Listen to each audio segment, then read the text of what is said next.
여보, 발 좀 봐. 이게 정상이야? 아내의 목소리가 떨렸습니다. 강철은 고개를 숙여 발을 내려다봤습니다. 양말 자국이 깊게 패여 있고 발등이 퉁퉁 부어 있었습니다. 아이, 오래 서 있었더니 그런 거야. 나이 들면 좀 붓기도 한 거지. 유난 떨지 마. 대수롭지 않게 넘겼습니다. 그때는 몰랐습니다. 그 부종이 심장이 보내는 마지막 경고였다는 걸. 올해 62살의 강철, 이름처럼 단단하게 살아왔다고 믿었던 남자입니다. 평생 건강의 대명사로 살았고 병원 문턱을 밟은 기억이 손에 꼽을 정도였으니까요. 5년 전 매일 아침 5시 한강공원에서 10km를 쉬지 않고 달렸습니다. 형님, 또 1등이야. 이 나이에 그 기록이 말이 돼? 에이, 아직 젊은 놈들한테는 한참 멀었어. 내년엔 풀코스 3시간대 끊을 거야. 맞습니다. 마라톤 대회 나가면 같은 나이대에서 늘 상위권이었습니다. 거실벽에 걸린 완주 메달만 40개가 넘었죠. 쌀 한 포대 번쩍 들고 4층까지 올라가도 수만 번 안 헐떡였습니다. 동네에서 모르는 사람이 없었습니다. 철인 강철이, 그게 그의 별명이었습니다. 아내 순이가 늘 그랬습니다. 당신은 100살까지 달릴 사람이야. 그 말이 그렇게 뿌듯했습니다. 내 몸은 철옹성이야. 이 심장은 절대 안 멈춰. 평생 술도 적당히, 담배는 입에 대본 적도 없었습니다. 아프다, 힘들다, 그건 남의 일인 줄만 알았습니다. 이 심장이 나를 배신할 수 있다는 건 상상조차 해본 적이 없었습니다. 하하, 이상하네. 어제 좀 무리했나? 아침 달리기를 나갔는데 이상했습니다. 평소 같으면 3km쯤에서 몸이 풀리면서 가뿐해지는데 그날은 1km도 채 못 뛰었는데 숨이 턱까지 차올랐습니다. 벤치에 앉아 10분을 쉬었습니다. 대수롭지 않게 넘겼습니다. 그게 시작이었습니다. 어느 날 아침 출근 준비를 하는데 구두가 안 들어갔습니다. 발등이 퉁퉁 부어 있었습니다. 억지로 밀어 넣으면서 혼잣말을 했죠. 뭐야? 어제 라면 먹어서 그런가? 좀 붓는 거지 뭐. 다음 날도 양말 자국이 깊게 패여서 1시간이 지나도 안 없어졌습니다. 아내 순이가 그걸 보고 말했습니다. 여보, 발 좀 봐. 이게 정상이야? 병원 가봐야 하는 거 아니야? 아이, 오래 서 있었더니 그런 거야. 나이 들면 좀 붓기도 한 거지. 유난 떨지 마. 회사에서도 마찬가지였습니다. 실내화로 갈아 신는데 후배가 눈치를 챘습니다. 부장님, 발이 왜 그래요? 많이 부었는데요? 요즘 운동을 좀 무리해서 그래. 쉬면 빠져. 매번 다른 이유를 갖다 붙였습니다. 하지만 그건 심장이 혈액을 제대로 펌프질 못하면서 체액이 하체로 고이기 시작했던 겁니다. 심장이 비명을 지르고 있었는데 그는 그 비명을 핑계로 덮어버리고 있었던 겁니다. 두 번째 신호는 더 무서웠습니다. 회사 계단 2층을 올라가는데 중간에서 멈춰야 했습니다. 난간을 붙잡고 가슴을 움켜쥐었습니다. 10km를 뛰어도 거뜬하던 내가 계단 2층을 못 오르다니. 부장님, 괜찮으세요? 얼굴이 하얘요. 아니야. 요즘 운동을 좀 쉬어서 그래. 괜찮아. 괜찮지 않았습니다. 알고 있었습니다. 근데 인정하기 싫었습니다. 세 번째 신호는 밤에 찾아왔습니다. 누우면 가슴이 짓눌렸습니다. 쌕쌕거리는 기침이 멈추지 않았습니다. 감기약을 먹어도 차도가 없었고 베개를 서너 개 쌓아 올려 반쯤 앉은 자세로 밤을 지새워야 했습니다. 아내가 말했습니다. 여보, 병원 좀 가봐. 기침이 한 달째잖아. 감기가 좀 오래 가는 거야. 약 먹으면 낫겠지. 하지만 자식들 앞에서는 괜찮다는 소리만 입에 달고 살았습니다. 그게 아버지의 자존심인 줄 알았으니까요. 이 세 가지 신호가 동시에 나타나고 있었음에도 그는 하나하나 대수롭지 않은 불편이라고 생각했습니다. 건강했던 시절이 너무 길었기에 그는 자신이 병들 수 있다는 가능성 자체를 거부한 것입니다. 그날따라 유난히 가슴이 답답했습니다. 저녁부터 기침이 심해져서 베개를 3개나 쌓아 올리고 겨우 잠이 들었습니다. 아내는 친정에, 아들은 출장 중이었습니다. 새벽 2시, 목이 타서 눈이 떠졌습니다. 물 한 잔만 마시면 되는 거였습니다. 침대에서 내려오는 순간 가슴 한가운데를 콘크리트 블록으로 내리찍히는 것 같았습니다. 그리고 숨이 끊겼습니다. 입을 크게 벌려 숨을 들이켰습니다. 공기가 안 들어왔습니다. 한 번 더 안 들어왔습니다. 2번째, 3번째, 입은 벌려지는데 폐가 닫혀버린 겁니다. 바닥에 쓰러졌습니다. 이마가 마루에 부딪히는 소리가 텅 빈 집에 울렸습니다. 전화기, 침대 머리맡, 고작 1m, 그 1m가 마라톤 42.195km보다 멀었습니다. 팔꿈치로 바닥을 밀었습니다. 숨을 쥐어짜고 한 뼘 한 뼘 눈앞이 깜빡거리면서 제 의식이 끊기고 있었습니다. 강철아, 눈 떠. 여기서 죽으면 안 돼. 손끝에 딱딱한 게 닿았습니다. 전화기 119를 눌렀습니다.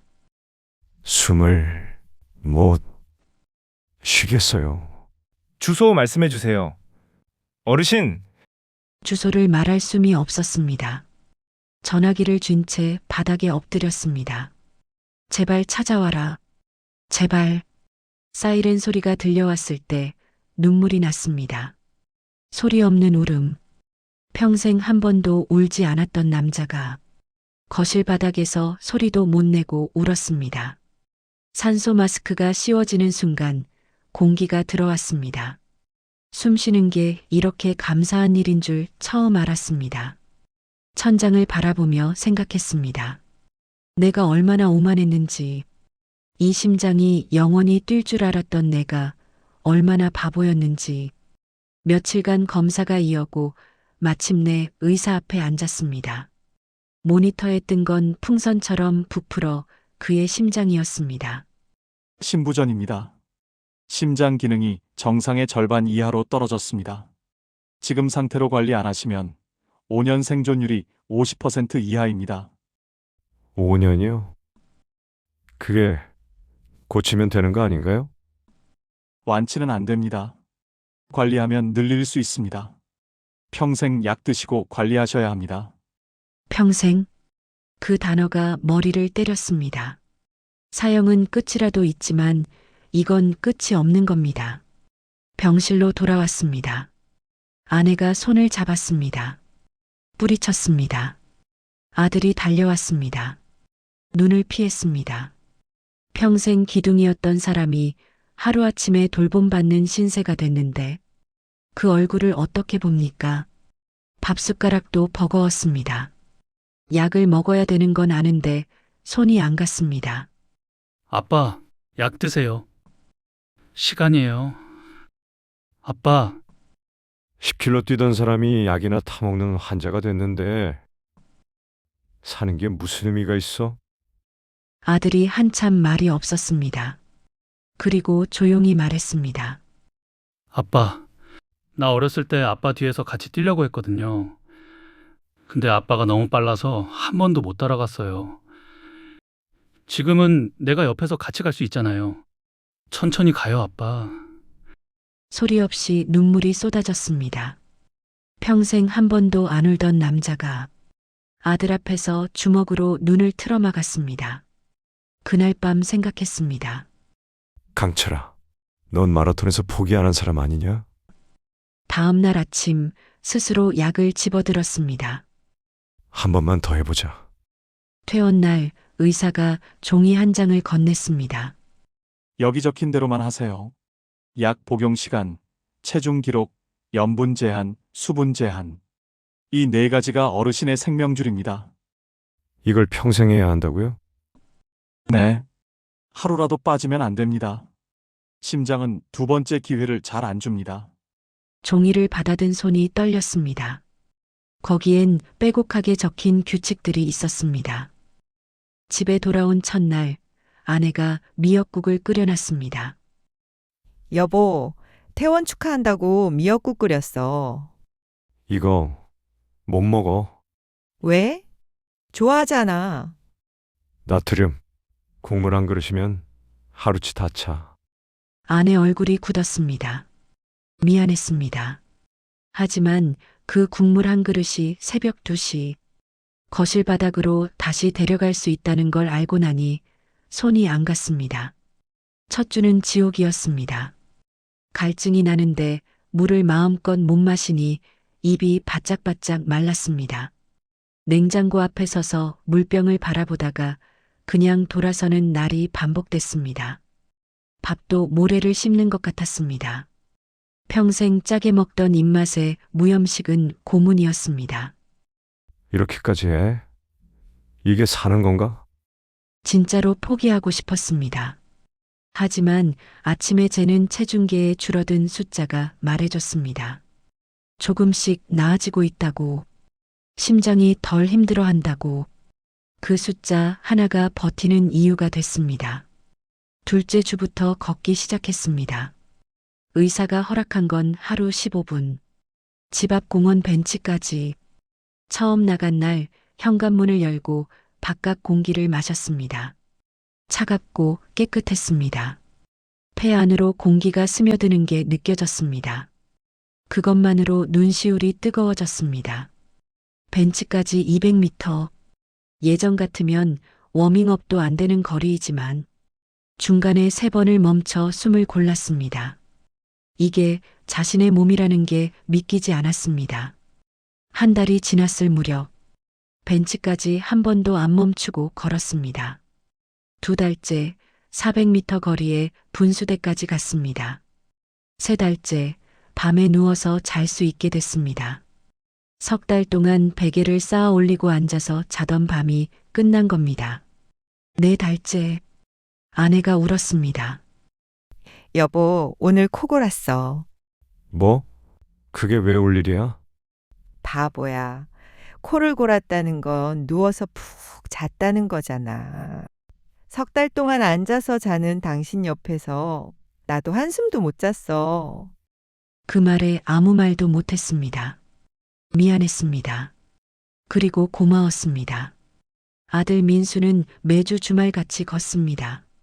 처음엔 제 걸음이 너무 느려서 아들이 자꾸 앞서갔습니다. 그때마다 멈춰서서 뒤를 돌아보고 웃으면서 기다려줬습니다. 한때 아버지의 빠른 걸음을 못 따라가던 아들이 이제는 아버지의 느린 걸음에 보폭을 맞춥니다. 어느 날 같이 걷다가 아들이 말했습니다. 아빠, 나 요즘 이 시간이 제일 좋아. 뭐가 좋아? 느려 터져서. 아빠랑 같은 속도로 걸어본 게 이번이 처음이거든요. 목이 먹먹해서 아무 말도 못했습니다. 6개월이 지났습니다. 공원에서 달리기 모임 후배를 만났습니다. 형님, 얼굴색 좋아지셨어요. 에이, 아직 멀었어. 10km는 아마 평생 못 뛸 겁니다.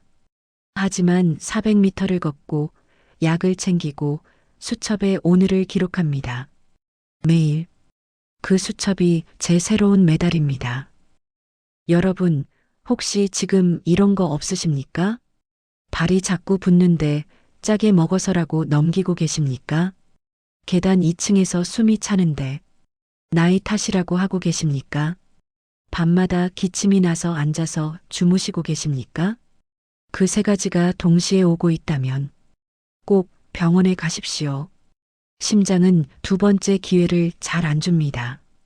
늦었다고 생각할 때가 진짜 골든타임입니다. 오늘 무심코 내뱉은 그 가벼운 숨 한 번이 누군가에게는 간절한 기도라는 사실을 알고 계십니까? 심장은 영원하지 않습니다. 하지만 오늘도 조용히 뛰고 있습니다. 당신의 심장은 지금 괜찮습니까?